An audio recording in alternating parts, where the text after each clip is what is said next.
was out of his fucking mind. So, and he used to always go out of his way to make people laugh, like constant. I mean, it was, that was his thing. He would pull up to a stoplight with his truck, and he'd open the door, fall out, then he would get up, get back in, and drive away, just to get a rise out of people. But the best one, and this was amazing because we were in Saginaw, Michigan.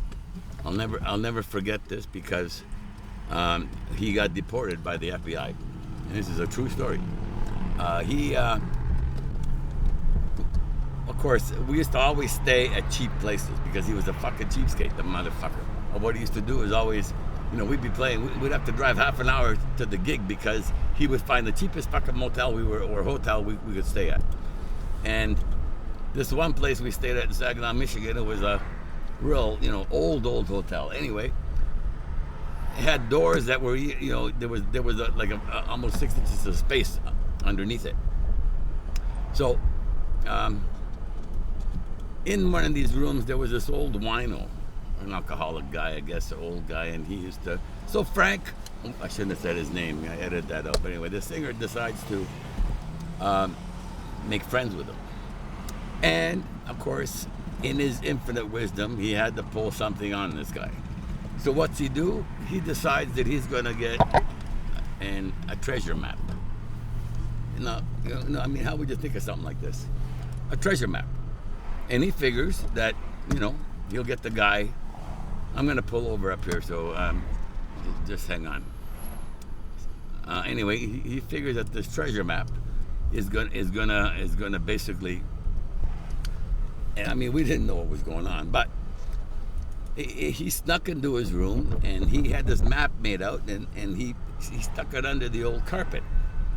Now the wino had no idea, but Frank waited a day or two, and then he decided that he was going to put the thing in motion. So what's he do? He goes into the room with the wino, and then he goes, "Oh, what's that?" And part of it was sticking under the carpet.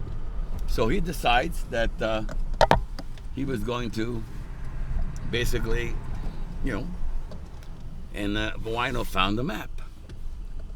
And Frank's going, "Well, geez, man, that's been under there for a long time. It could be something real, right?"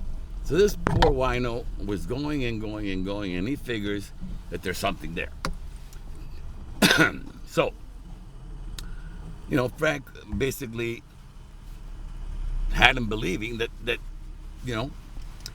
anyway, so he said to him, "Make sure you put it in a safe place because, but tell me where the safe place is because that way, if anything happens, me and you are in on this now, okay? Because if there's a treasure, it's 50-50. I found it, right?" So the wino proceeded to put it in a safe place, and Frank knew where it was. So anyway, a day later, the wino was out. Frank snuck into his room and stole the map. Well, the wino come back, flipped out. He went to Frank. Frank goes, "I don't know." Well, the wino called the police. Now, this hotel and in Saginaw, apparently there was a few bank robberies where they never found the money or the loot.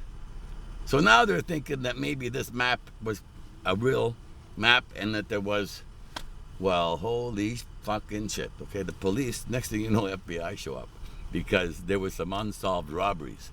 Now they're thinking that this map that was in this room was there from before. So anyway, it escalated, and when finally Frank had to tell him that it was a joke, he ended up, they deported us back to fucking Canada. I said, yeah. Yeah, nice.